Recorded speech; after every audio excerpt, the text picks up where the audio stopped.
At dumating na nga ang parcel na aking hinihintay na in-order ko sa TikTok shop.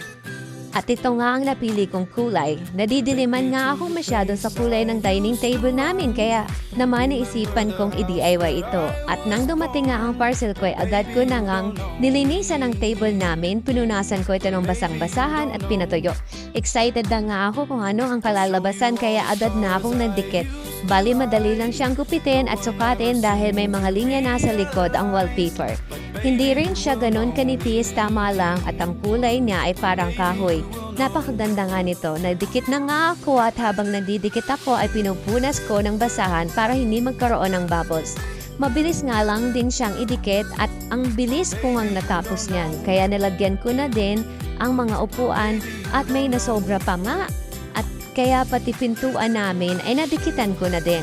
At natapos ko na nga agad dyan at talaga namang ako'y natutuwa sa resulta ng aking ginawa. Hindi na sayang ang pagod ko at ang pera na pinambili ko. At tingnan mo nga naman at ang lakas makasocial yarn. Ang syala ng dating mga mare, kaya ano pang hinihintay nyo? Mag-DIY na din kayo ng bahay nyo gamit ang wallpaper na ito.